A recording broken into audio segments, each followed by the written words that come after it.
Le storytelling, c'est raconter des histoires, mais c'est raconter des histoires dans un but marketing.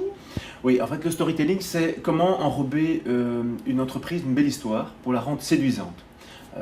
Alors, séduisante envers qui? C'est envers des cibles diverses. Alors, ça peut être les prospects, ça peut être les clients, hein, pour garder des clients parce qu'on a une chouette histoire à raconter. Ça peut être également les talents qu'on voudrait recruter. Ça peut être également les collaborateurs qui sont les premiers ambassadeurs de la marque.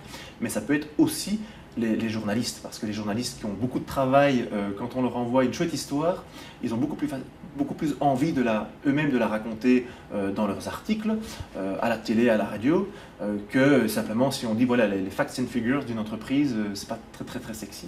Et donc si une entreprise a une histoire à raconter, souvent c'est sa vision en fait, sa vision de ce qu'elle fait, qui est quelque chose de beaucoup plus grand que simplement ce qu'elle vend. Je prends toujours comme exemple Steve Jobs. Steve Jobs il disait je veux changer le monde. Mais il l'a fait à travers les ordinateurs. Si on peut prendre un exemple belge, je dirais Exki, qui est une entreprise qui utilise le storytelling. Je ne sais pas si c'est de manière consciente ou inconsciente, mais en tout cas, ils le font très bien. Exki, on peut dire qu'eux aussi, ils ont envie de changer le monde, mais à travers notre estomac. Et donc, toutes les collaborations qu'Exki fait, c'est toujours avec Max Havelaar, avec le WWF. C'est toujours des choses qui ont quelque chose de très grand, en fait. Beaucoup plus grand qu'en fait, finalement, une entreprise qui vend des sandwichs et des salades.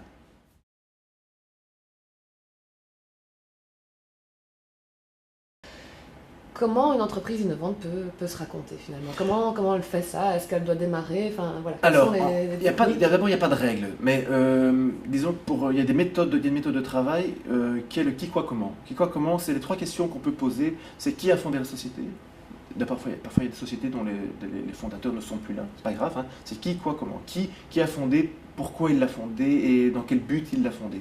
Le comment, c'est comment on travaille chez nous. Donc par exemple, vous avez une entreprise qui, imaginons une usine qui ferait appel à des aveugles, parce que les aveugles ont un sens de l'ouïe de l'ouïe plus développé parce qu'ils n'ont pas la vue. Je dis n'importe quoi, hein. Bien ça raconte aussi quelque chose sur l'entreprise. Alors ça donne évidemment un côté très humain, mais il y a aussi une raison pour laquelle ils utiliseraient par exemple les aveugles. Ça peut être intéressant parce que ça peut rendre tout à fait la société sexy et voilà, ils font les choses autrement. Le quoi aussi, donc qu'est-ce qu'on fait dans l'entreprise? Donc par exemple, vous faites des maisons, vous êtes un entrepreneur et vous décidez de travailler qu'avec des matériaux de récupération. Voilà, vous le faites comme ça, c'est intéressant, on fait des maisons de récupération. Tiens, pourquoi? Parce qu'on veut être plus vert, on veut plus polluer, on veut pas être, au contraire, on veut récupérer, on veut recycler, tout ce qu'il y a. Donc tout ça raconte des choses sur l'entreprise qui sont finalement plus grandes que l'entreprise elle-même. Finalement, une entreprise qui fait des maisons, un entrepreneur, bon voilà, il fait des maisons. Un type qui fait des ordinateurs, il fait des ordinateurs. Des gens qui font des petits pois, ils font des petits pois. Mais s'il y a quelque chose, une vision plus grande, c'est tout d'un coup ça qui fait que cette entreprise sort complètement du lot et intéresse finalement toutes les cibles qu'elle pourrait intéresser.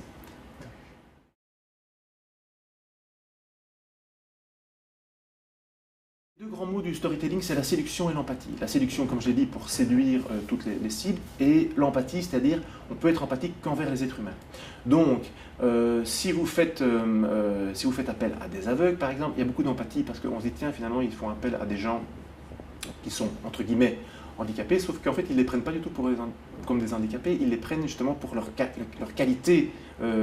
Et donc, ces gens-là, peut-être qu'il n'y a que les aveugles qui peuvent travailler de cette manière-là, il n'y a que ces gens-là qui ont ce talent-là. Et donc, on a de l'empathie pour les êtres humains. Donc, si vous faites une entreprise demain, si vous parlez d'une entreprise qui a, enfin je reprends l'exemple d'Apple, mais qui sont deux types qui ont démarré dans leur garage, vous avez de l'empathie, on a tous un garage, on sait tous ce que c'est démarrer dans un garage, on a de l'empathie pour ça. On peut avoir de l'empathie pour des étudiants qui démarrent quelque chose pendant leurs études parce qu'ils ont vécu une expérience et qui se sont dit tiens en fait moi je voudrais faire, j'ai vécu cette expérience-là, j'ai plus envie de la vivre et donc je vais faire une entreprise pour par exemple parer aux problèmes que j'ai connus. En fait on a de l'empathie pour les êtres humains. Et donc, c'est cette empathie qui va se transformer tout doucement en sympathie. Ah, j'ai de l'empathie pour les gens qui font la société, même si je ne les connais pas particulièrement, mais même si je n'ai pas forcément de nom, de tête, de visage sur les gens qui travaillent là.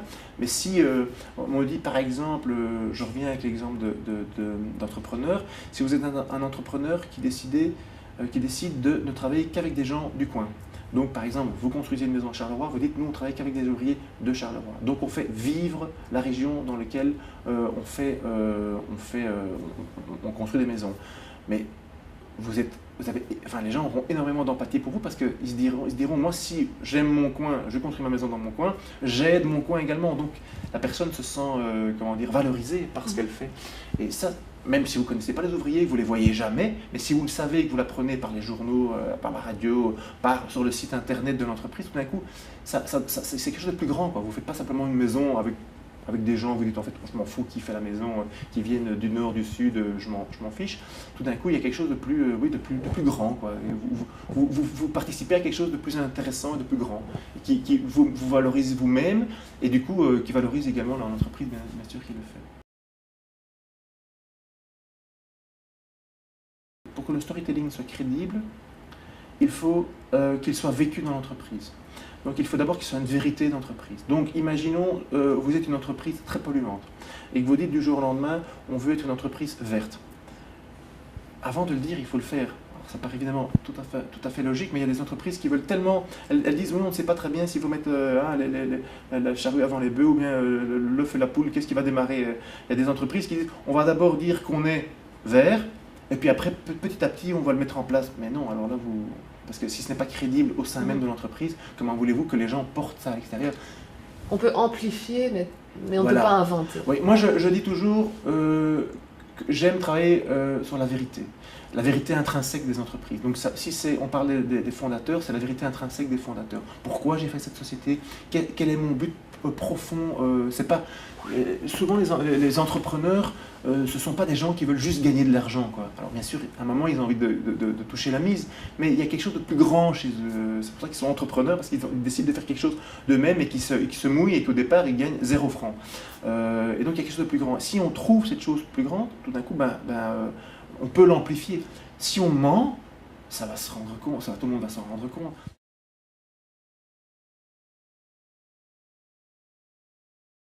Le storytelling, en fait, il s'utilise aussi bien par des très grandes marques, comme par exemple Coca-Cola utilise beaucoup le storytelling, Apple l'a beaucoup utilisé, les grandes marques américaines, Nike, tout ça, ont toujours utilisé le storytelling, que ce soit dans la communication, dans des campagnes très très chères, des campagnes de communication, de publicité très très chères, mais vous pouvez également l'utiliser dans un speech de fin d'année, par exemple, dans un emailing, dans un mailing à vos employés, vos collaborateurs, avec un journaliste. Si vous allez chez un journaliste et que vous lui dites, voilà, dans mon entreprise, on fait ça, avec des chiffres, mais vous allez l'embêter, le journaliste. Tandis que si vous dites à l'entreprise, si vous dites à la journaliste, ben voilà, nous, on travaille avec des aveugles, parce qu'en fait, on s'est rendu compte que ces gens ont un talent que les autres n'ont pas, d'un coup, il va vous trouver vachement sympathique. Il va dire, tiens, il y a quelque chose, c'est pas juste une entreprise qui fait je ne sais pas quel produit, il y a quelque chose de différent en fait dans cette entreprise. Et le journaliste, il cherche toujours à raconter des choses différentes. Et donc, le storytelling, si vous avez très peu d'argent, vous pouvez faire du storytelling. Si vous en avez beaucoup, vous pouvez le faire aussi à tous les niveaux. Alors on dit souvent que, moi je dis toujours, le premier storytelling, c'était les peintures rupestres dans les grottes. Et en fait, les hommes qui étaient partis à la chasse revenaient pour frimer devant les femmes. Ils faisaient des peintures rupestres. Ils montraient un mammouth et ils montraient les hommes en train d'attaquer le mammouth. C'était pour montrer leur force auprès des femmes. Donc ça, c'est du storytelling. On appelle ça du storytelling visuel.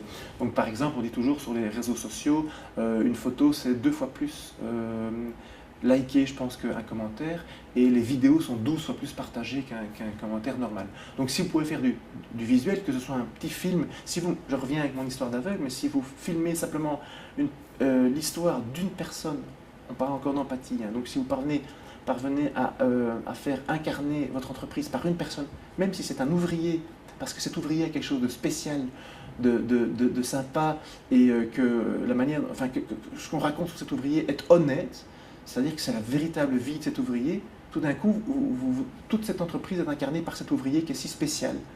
Et si l'ouvrier est sympa, tout d'un coup, ça va rejaillir sur toute l'entreprise. Donc, c'est pas très très cher à produire. Par contre, les résultats sont tout de suite efficaces, en fait, très très vite.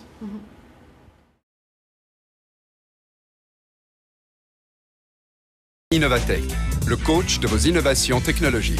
Pour plus d'informations, visitez innovatech.be.